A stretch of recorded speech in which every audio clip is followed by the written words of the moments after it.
வீடியோவில் பார்க்க போகிறது கேரட் தோசை. அதுதான் இப்போ செய்ய போகிறோம். அதுக்கு பொடிசாக நறுக்கி வச்ச வெங்காயம், பொடிசாக நறுக்கி வச்ச பச்சை மிளகாய், சீவி வச்ச கேரட், இது பொடிசாக நறுக்கின கொத்தமல்லி, மாவு கரைச்சி வச்சுருக்கேன். இப்போ நம்ம கேரட் தோசை தான் செய்ய போகிறோம். அது கொஞ்சமாக நெய் சேர்த்துக்கலாம். நெய் சேர்த்து கொஞ்சம் தடவி விட்டுக்கலாம். அப்புறம் கரைச்சி வச்ச மாவை மெதுவாக இப்படி பண்ணுங்க.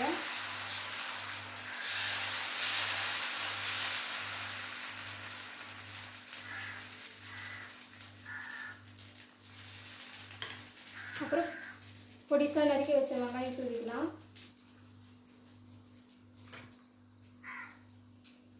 பொடிசாக நறுக்கி வச்ச கேரட்டும் தூவிக்கலாம். பொடிசாக நறுக்கி வச்ச பச்சை மிளகாயும் தூவிக்கலாம். கொத்தமல்லியும் தூவிக்கலாம்.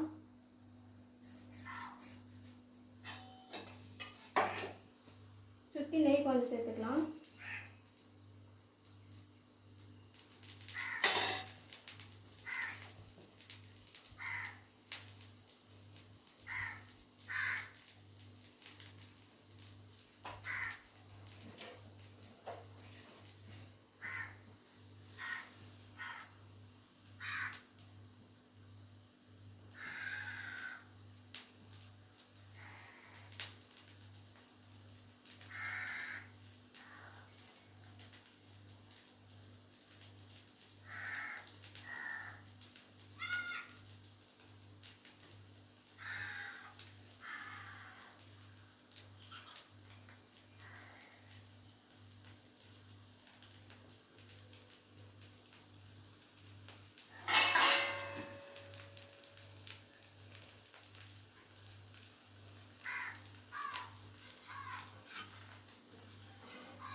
அப்படியே திருப்பி விட்டுக்குங்க.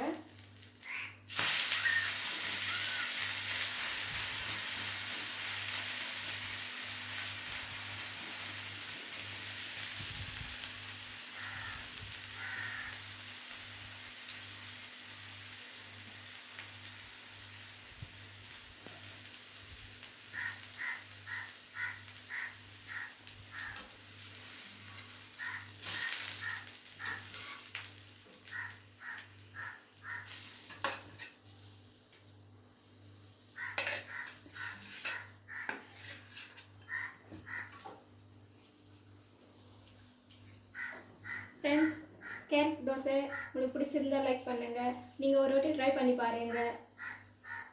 பிடிச்சிருந்தா லைக் பண்ணுங்கள்.